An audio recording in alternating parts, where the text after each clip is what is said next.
Very good morning to all. In transport phenomena, recently we discussing laminar flow in narrow slit. So, laminar flow અગર કોઈ narrow સ્લીટમાંથી પસાર થતું હોય તો તેના માટે કયું ઇક્વેશન મોમેન્ટમ ટ્રાન્સફર માટે ઇક્વિલિબ્રિયમ માટે એપ્લાય થાય છે? તો we recently discussed over to 2 point equation number 2.40, okay, and then we derive equation number 2.45, okay. So let's move ahead. So જે મોમેન્ટમ ટ્રાન્સપોર્ટ ફાઇન્ડ કરવા માટેની જે પ્રોસિજર છે તેને ફોલો કરવાની છે. So as per we follow the step by step procedure. The next step is that we dividing these equations with respect to WL delta x and taking limit is tends to 0.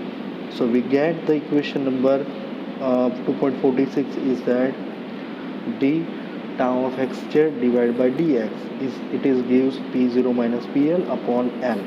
Okay, now integrating this equation both of hand side. So both of hand side, if we integrating left hand side, that means it gives only the integrating terms tau xz, and right hand side there is a no terms of हम क्या कर रहे हैं, x से integrating कर रहे हैं, तो with respect to x there is a no x terms is available. So p0 minus pl upon l is constant and 1 નું શું થશે integration, it is x plus integrating constant is plus c1. Okay,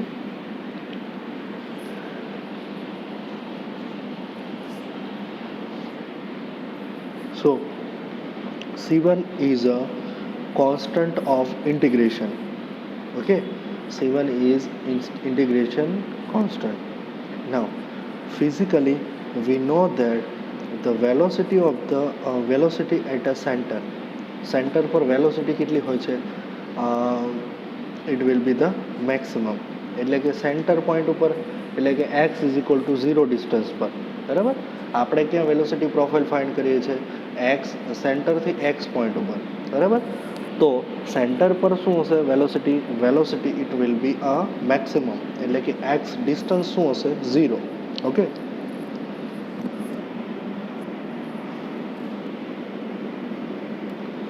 we are finding the velocity at the point of center. Okay, so it is becomes velocity at the center point, it will be a 0. So x is equal to 0 will be the maximum, and the velocity of the fluid at both the plates will be 0. અને velocity ક્યાં થશે? Centre point પર maximum, અને plate x point પર x distance પર અને x plus delta x distance પર એ શું થશે? 0 થશે. બરાબર, જેમ આપણે આગળની થિયોરીમાં જોયું હતું કે વેલોસિટી પ્રોફાઇલ આપણે જોઈ હતી કે પેરાબોલિક ફોર્મમાં મળે છે. સેન્ટર પોઈન્ટ ઉપર સૌથી હાઈએસ્ટ, અને જેમ જેમ તમે સેન્ટરથી દૂર જતા જાઓ તેમ તેમ વેલોસિટી પ્રોફાઇલ ઘટતી જશે. બરાબર, અને જે વોલ આવશે, જે સેલની દિવાલ, ત્યાં શું આવશે? મેક્સિમમ નહીં આવે, પણ શું આવશે? 0 આવશે. Okay, so let at x is equal to b or x is equal to minus p where velocity is equal to 0. બરાબર, જે આપણે અહીંયા ફિગરમાં જોઈ શકીએ છીએ કે બી પોઈન્ટ ઉપર, બી એટલે કે જે સેન્ટર પોઈન્ટ છે, બરાબર, અહીંયા, બરાબર, વચ્ચે સેલ છે, this is a centre line, and from the center line to end point, કે જે બી ના એન્ડ પોઈન્ટ ઉપર શું આવશે?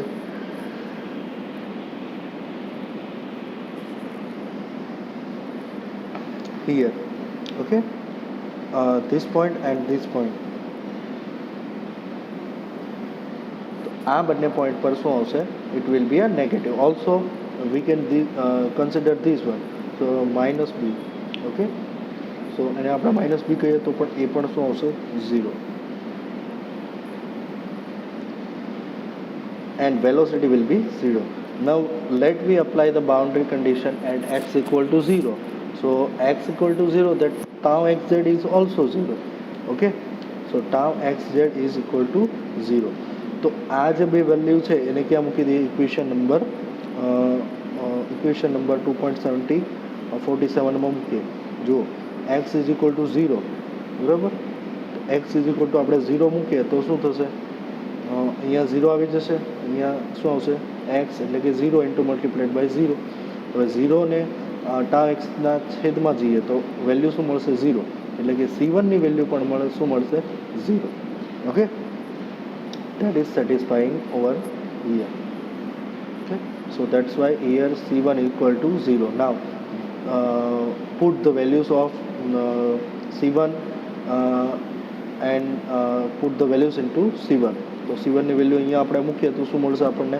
નેક્સ્ટ ઇક્વેશન C1 સિવાયનું, તો tau xz equal to P0 minus PL upon L into x. Okay, ના next procedure શું હોય છે? આપણે ન્યૂટન્સ લો ઓફ વિસ્કોસિટી એનો અપ્લાય કરીએ છીએ, બરાબર? Newton's law of viscosity apply કરીએ.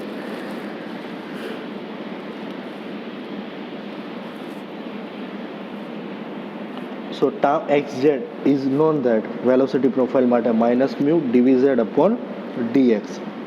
તો tau x ની વેલ્યુ જે છે ન્યૂટન્સ લો પરથી, તે વેલ્યુ ક્યાં મૂકવાની છે આપણે? Equation number 2.48. This will be value of tau x will be આ જે વેલ્યુ છે તેને આમાં મૂકવાની છે tau xz ની. એટલે શું થશે? માઇનસ મ્યુ, આ ઇક્વેશન આપણે ફરીથી લખીએ તો શું થશે? Minus mu dvz upon dx બરાબર શું થશે?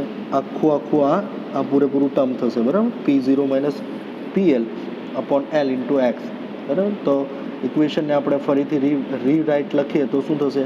ઇક્વેશન નંબર આપણને 2.50 મળશે, બરાબર? જો માઇનસ મ્યુ છે, માઇનસને પેલી બાજુ જવા દેવાનું છે અને મ્યુને અહીંયા છેદમાં, તો શું થશે? જે હવેનું equation P0 minus PL into upon mu L into x, અને આગળ શું આવશે? માઇનસ.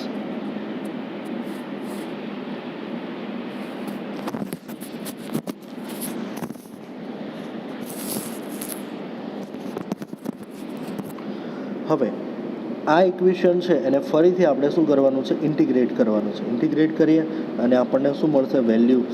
ફરીથી આપણને બાઉન્ડ્રી કન્ડિશન 2 અપ્લાય કરીશું, બરાબર? તો ધીસ ઇક્વેશન, એટલે કે ફરીથી આ ઇક્વેશનને આપણે ઇન્ટિગ્રેટ કરીએ, બરાબર, બંને બાજુ, તો શું મળશે?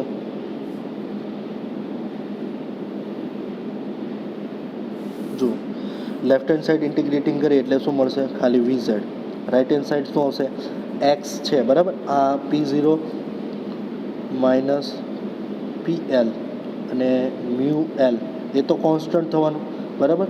તો કોન્સ્ટન્ટ એટલે કોમન, અને એક્સનું શું થશે? એક્સનો સ્ક્વેર અને છેદમાં 2, બરાબર? એટલે શું આવશે? x² અપોન 2 મ્યુ L અને બાકીનું પ્લસ C2, એટલે કે ઇન્ટિગ્રેટિંગ કોન્સ્ટન્ટ આવશે, બરાબર? ના હવે શું કરીશું? અપ્લાય કરીશું બાઉન્ડ્રી કન્ડિશન 2. બાઉન્ડ્રી કન્ડિશન 2, તો બાઉન્ડ્રી કન્ડિશન 1 ની અંદર શું લીધું? તો આપણે x is equal to 0 point, બરાબર? જે અહીંયા છે x is equal to 0 point, અને x ઇઝ ઇક્વલ ટુ કેટલા ડિસ્ટન્સ પર? હવે b ડિસ્ટન્સ પર લઈએ. x is equal to 0 first case, અને સેકન્ડ કેસમાં x is equal to b લઈએ તો tau xz બરાબર શું થશે? જો so velocity it will be the 0. Okay, velocity in z ડાયરેક્શનની અંદર કેટલી થઈ જશે? 0. કેમ 0? કારણ કે આપણે ડિસ્ટન્સ કેટલું લઈએ છીએ? b જેટલું, અને વેલોસિટી પ્રોફાઇલ ક્યાં? બાઉન્ડ્રી પર શું થાય છે? 0. That's why it will B 0. Okay, so x is equal to b and vz is equal to 0. આ બંને વેલ્યુ આપણે ક્યાં મૂકી દઈએ? ઇક્વેશન નંબર 2.51માં, બરાબર? તો જુઓ, ફર્સ્ટ vzની જગ્યા પર શું આવશે? vzને અહીંયા મૂકીએ આપણે, અહીંયા 0. પછી બાકીનું equation as it is P0 minus PL 2 mu L x² છે, તો એક્સની જગ્યા પર શું મૂકવાનું છે? b. તો અહીંયા શું આવશે? b² plus C2. Okay, now next rearrange this equation. તો આપણને શું મળશે? C2ની કિંમત મળશે. આ C2 એઝ ઇટ ઇઝ, આ this negative sign will be goes to another side, that will be positive. So it will be P0 minus PL upon 2 mu L into b square. બરાબર? તો આ મળી ગઈ આપણને C2ની વેલ્યુ. હવે જે C2ની value આપણને મળી છે, બરાબર, તેને ક્યાં મૂકવામાં આવે છે? તેને મૂકવાની છે, this value will be put into the equation number 2.51 for C2. So the next equation is like that VZ equal to as it is, first term as it is, અને C2ની જગ્યા પર શું આવશે? આ ટર્મ. બરાબર? ચાલો હવે જુઓ એમાં કયું કયું કોમન છે. કોમન કયું કયું છે? 2.51, અને આ જ્યારે અંદર પુટ થશે ત્યારે. બરાબર? Let's write here.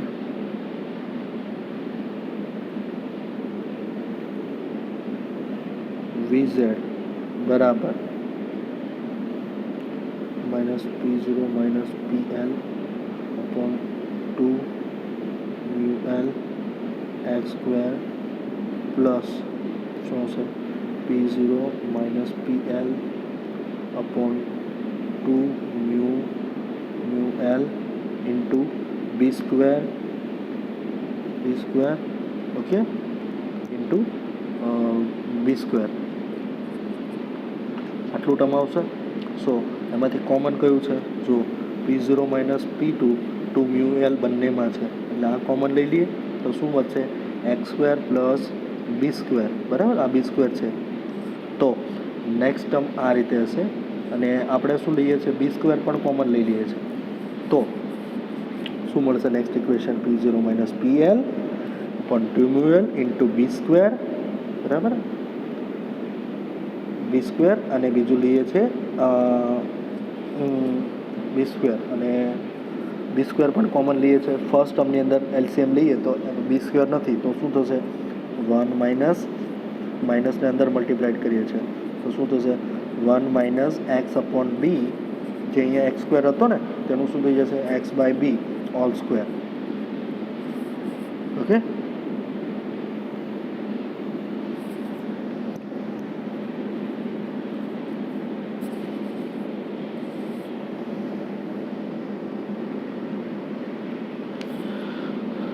So now the next is that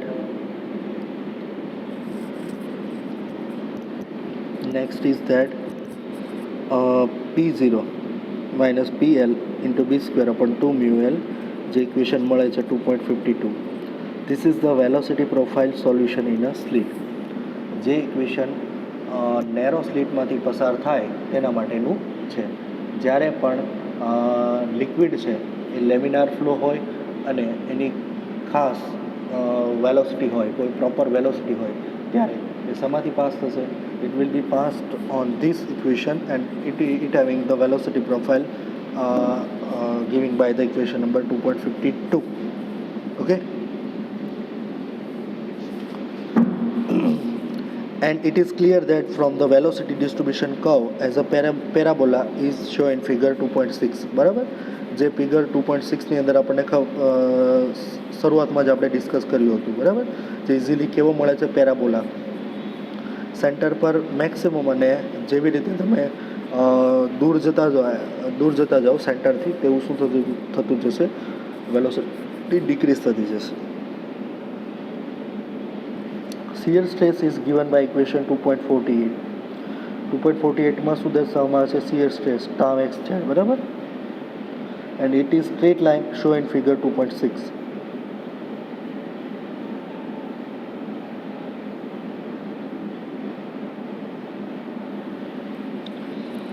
From the velocity distribution, other quantity can be easily calculated as follow. બરાબર? જેમ કે મેક્સિમમ વેલોસિટી, એવરેજ વેલોસિટી, પછી માસ ફ્લો રેટ, બરાબર, ઇઝીલી મેળવી શકાય છે. જેમ કે મેક્સિમમ વેલોસિટી મેળવવી હોય તો શું ડિસ્ટન્સ કેટલું હોવું જોઈએ? 0.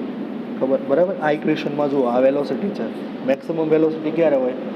સેન્ટર પર હોય ત્યારે. એટલે સેન્ટર પર ડિસ્ટન્સ કેટલું? 0. એક્સની જગ્યા પર 0 મૂકો એટલે શું મળશે?